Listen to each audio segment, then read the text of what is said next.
Hello and welcome to Backstage at the Doudna. I'm your host, Dwight Vaught. In this program, we introduce you to a group of brothers from Pakistan who performed at the Doudna back in October of 2012. Their music is called Kawali, a tradition started by their ancestors over 700 years ago. Kawali means utterance in Urdu, the language of the Muslims in Pakistan and North India, and is a form of Sufi devotional music. Using voice, drums, and an instrument called the harmonium, Qawwali music builds an emotion and is a blend of rhythm, poetry, and spirituality. During their time in Coles County, the group played at several venues, including the Lifespan Center and local schools, also for an energetic group of middle school students in Mattoon. They toured throughout the Midwest as part of Arts Midwest World Fest, and Charleston was one of their destinations.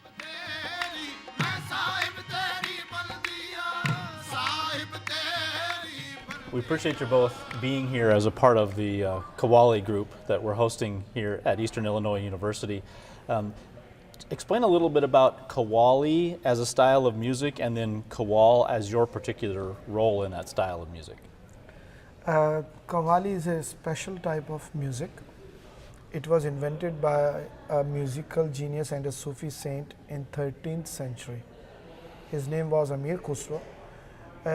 On the order of his spiritual guide, he took the sama, a spiritual type of recitation of Quranic verses, and amalgamated and merged that sama with Arabian, Turkish, Persian, and Indian music to form this new style of singing, and named it Kawali. Kawali literally means utterance and saying of someone maybe God, prophet, or any other spiritual personality, and the person who performs or perform these songs and the spiritual things, it's named as Qawwal.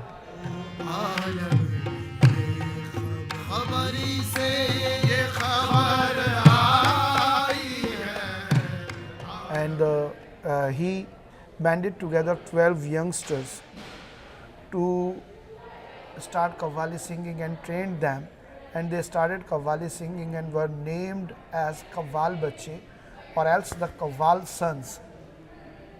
They were the first Qawwal who started Qawwali singing and Qawwali performances in India in 13th century.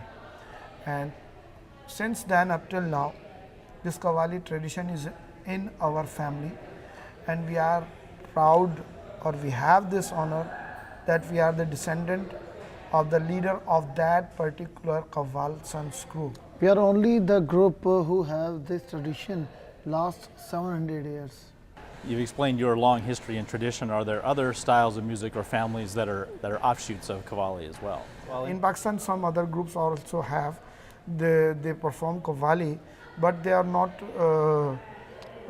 traditionally like us. Because we have this thing since last 7 centuries or 750 years, and we get this from our forefathers and the ancestors, and it is our tradition that the next generation will follow the previous ones, and will carry forward it to its next generation.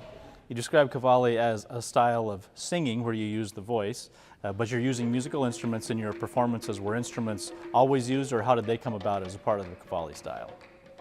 We always use those instruments. In the start, only string instruments were used, especially the sitar. But sitar and sarangi. Sitar and sarangi, yeah. Sarangi. Which are both Indian. Both are Indian. Instruments. Both are Indian in string Qawwali instruments. is basically from the India. In this subcontinent, the Amir Khusro invented Qawwali in Delhi. Yeah. But, so the sitar and the sarangi were used in the start, but in 18th century, when the harmonium was invented, so the harmonium is easy to play and it could easily accompany the group. However, we have to take to spend more time to tune the strings of sitar, because sitar has 7 strings in the front and 12 small strings in their back. That's why it is very difficult, and it takes a long time to tune all those strings. However, harmonium is not required to tune up. We simply use its keys to perform. That's why normally harmonium is used since last 2 centuries, and tabla, the rhythm instrument, it is as traditional as our Qawalis. It was invented same time in 13th century. Since then it is a part of Qawali singing. So the harmonium as an instrument is very practical. It's small, you don't have to tune it, it's compact, you can carry it around. How did it become part of the Qawali tradition and the Qawali music?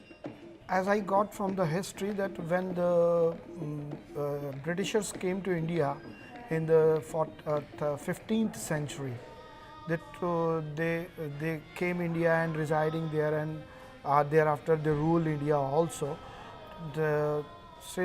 Then they took their musical instruments with them, and when it was invented by Germans or Britishers in Europe, they took this harmonium also, because as you see, piano is very huge thing, it's very heavy to carry from one place to another.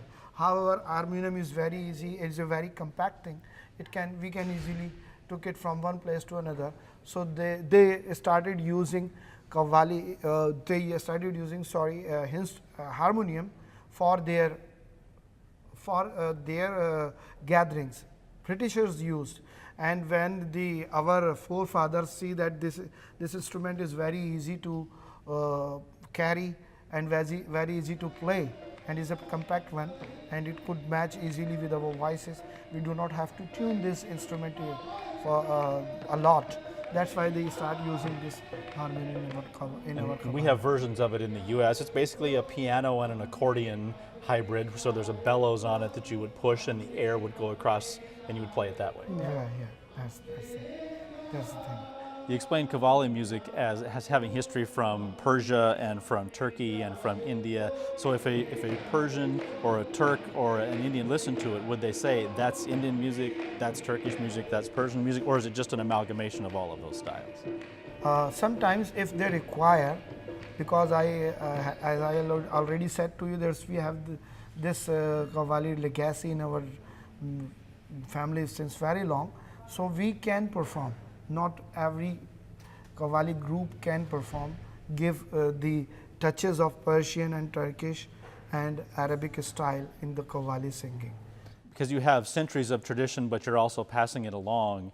Does the next generation put their own flavor to it, or do they have to stick strictly with the Qawwali style as it's passed down?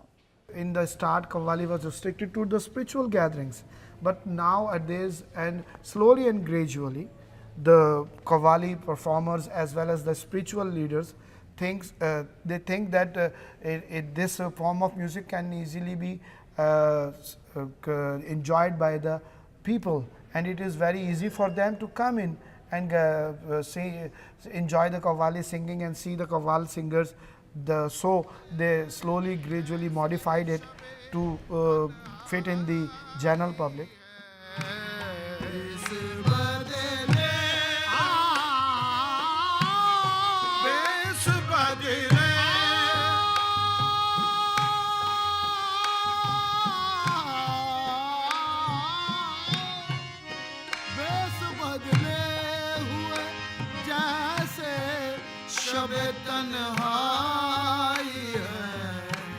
Nowadays in Pakistan, apart from the spiritual gatherings or performing at the shrines and tombs of the Sufi saints, we are performing for the general public also on the ceremonies, on different occasions or special type of things, and as well as for the concerts in Pakistan. So for the two of you, the whole group, you're considered professional musicians, as musicians who travel around. Is that your calling, and is that your main purpose? Yeah, it's our life. We have this profession because it is our tradition, and but apart from a professional singer, a professional Qawwali singer, our father brought us to the education. It gave us, allowed us to have the education, and we went through the education, and now I am an accountant, chartered accountant, and working with a private firm in Pakistan. Apart from doing the Kawali, I'm doing my own job, a private job, and as well as my other brothers, they are going through their taking care of their businesses also, apart from the Kawali, because our father said that rather it is your profession. Apart from the tradition, it is your profession. But if you want to keep your soul and spirit in it, so go from your own, for your own business apart from this thing. If you run for the money in it, then all the spirituality will go from you. That's the main thing he taught us, to give this Kawali singing our spirits and our souls.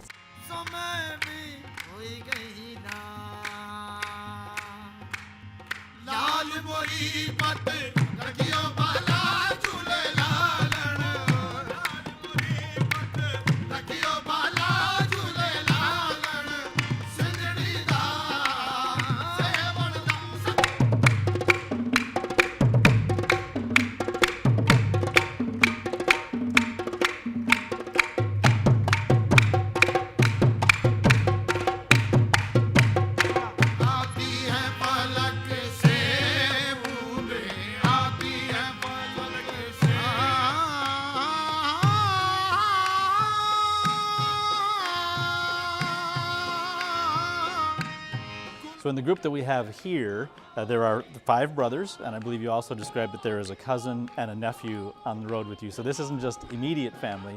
How far out into the extended family does the Kawali tradition go?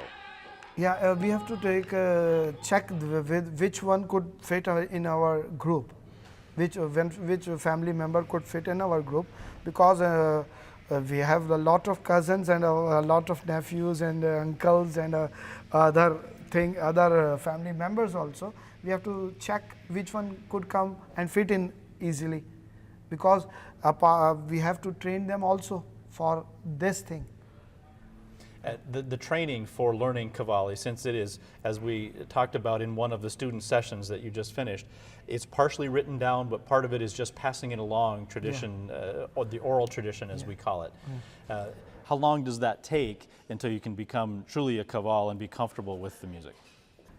We have to start this Kawali training from the age of 6 or 7, and it takes almost 20 years to become a complete Qawwal, because it is a very rigorous and very lengthy type of thing to teach to the new ones, because as I said, a part of it is already written, but a lot of things we have to give by the notes, by vocally, and have to transfer from one generation and to the second generation through the vocal notes, through the hearings. In the start, the student have to see and learn how their teacher and their elder ones are singing.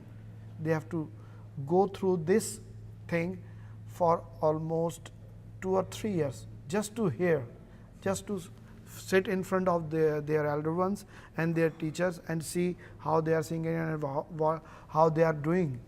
Just 2 or 3 years, for 2 or 3 years. After the training of the singing and the Qawwali music, then trained our soul. Yeah. Then train our soul like a Sufi. Yeah. We have to get a training of our religion or our Sufi traditions also.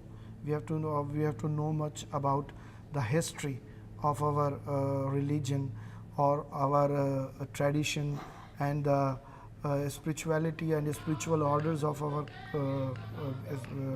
religion Islam, and as well as we have to know about the spiritual gatherings and teachings there we get from the spiritual leaders also. And teach us a message of peace, message of humanity, message of Sufism, message of love, harmony, and equality between all the mankind. Because it's a main message of Qawwali, the peace love, and humanity for everyone, not for someone. Yeah. Not only the religious person, not only for Muslims. It's for everyone.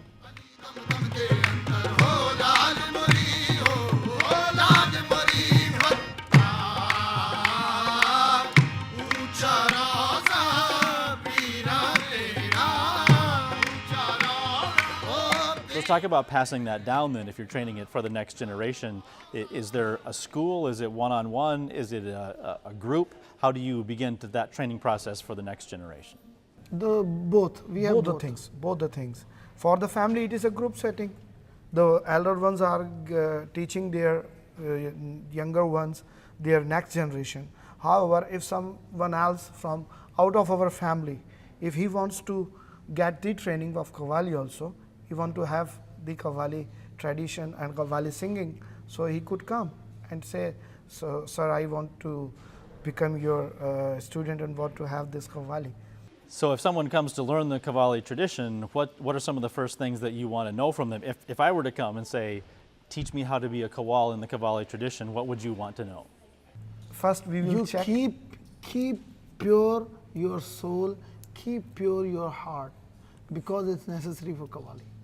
First thing, and before starting the teaching the Kawali, we first check the voice level, the notes.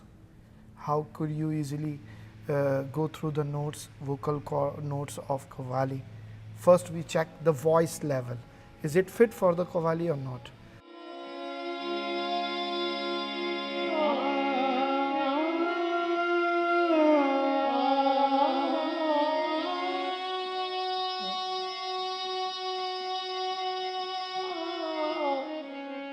Because sometimes some persons have the very wild or very bold and very husky type of voice, but that could not come in the Kawali, because for Kawali singing we should have a versatility and variability in the vocal chords and in the voice also.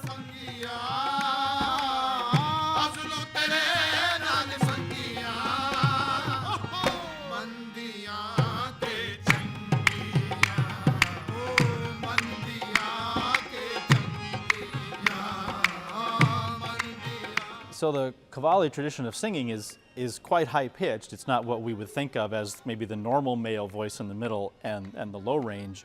You have to work quite hard to get these pitches. But apart from those higher pitches, Kawali training, in Kawali training, we have to get knowledge of singing on the lower pitches also.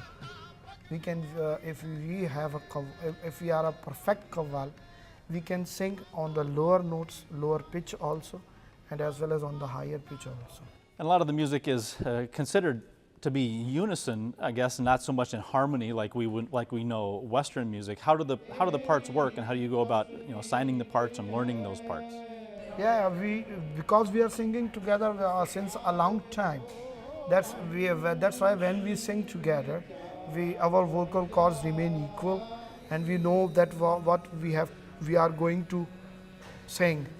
That's why our vocal cords remain the same, and we know that which one will now sing and take the lead to say something. That's a harmony, or you can say a telepathy between us, or synchronization of our song with each other, because we are working together since 20 years almost. That's the thing. It's just like any other musical group. You feed off of the other person, you know exactly where the other person is going, and you have that interplay back and forth. You had a couple of amazing statistics that you gave during the student sessions, that you sing in several languages, and I'll ask you to enumerate what those are, and that you know 10,000 songs as a part of the Kawali tradition? Almost. Talk about that a little bit. More That's than amazing. 10,000. More than 10,000, because as I said earlier in the workshop, that we can sing Kawali in Arabic, Persian, Urdu, Punjabi, Sindhi, Sanskrit, Balochi, Hindi, several languages. And now we are working on English also. Yeah, because it's a new thing, a new phase for Qawwali singers in Pakistan. almost that to sing in English, and by the grace of God and with the blessing of our Father, we all are literate one, and we all are graduates in our professions, in our that's as just as I said you, I am commerce person, finance person. Some my brothers are arts graduate, and he is science graduate, computer science graduate. So how is singing in English as compared to your native language? Obviously, it's a secondary language, but it's not hard to sing in English, because Kawali is a singing on a specific rhythm cycle. If you keep that rhythm cycle in your mind, you can easily perform in any language. That's not a problem, but you have to learn that language. That's the main thing. Sure. You have to learn that language so that you can sing easily, you can speak that language You easily. can better understand what the poet says. Yeah. So how does that work? Do you take your traditional lyrics and translate them into English, or do you find an English song and just translate put it to your music? Use our traditional lyrics and translate them in English normally. Sometimes we also use some English songs also, but not much. We normally use the traditional lyrics from our poets of our Pakistan and India, took those their poems, their songs, and translate them in English. So tell us a little bit about Pakistan for those of us who have never been there. The country and the people, we hear some things in the media that we hear which formulate some of our opinions, but tell us, from people who live there, and what message do you want to send back to us? The Qawali, Pakistani people all over the Pakistan, they are all loving, caring, just as you people here, because first of all, our Islam is a religion of peace and harmony. It not depends on the frustrating thing, on the bad notions some sect of Muslims are giving through their bad works to the Europe, to the Americans, to the all over the world. Those are not actually the Muslims. Muslims are the people who believed on humanity, humanity and equality and harmony, because Islam do not speak about the war and terror and other bad things. Islam is against all those things.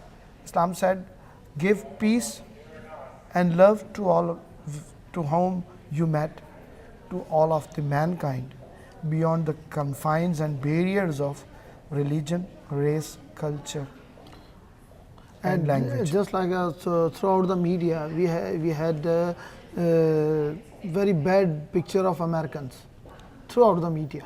We came here, then we scared about Americans. What they react. We are Muslims. If they see, if they come to know that we are Muslims, we all are Muslims. How they react. We were scared. And Pakistani, especially we are Pakistani, how they react and when we come here and meet people in Des Moines, in Iowa, in the Red Oak, and now here in your city, all of you are very loving people. Just like us. Just like us. There is no difference between Live peacefully, live and love for everyone. Yeah. Just like us. Yeah. And I believe that's not just the power of the spirit, but that's also the power of music. Yes. And the power of the arts that can bring us together, and we can celebrate our differences that way too. As you know, music is a universal language. Behind the notes, there is the message of love and harmony to all. Despite you do not know what we are singing, you do not know the translation of those words, but you are going through the music, you are getting its inspiration in yourself.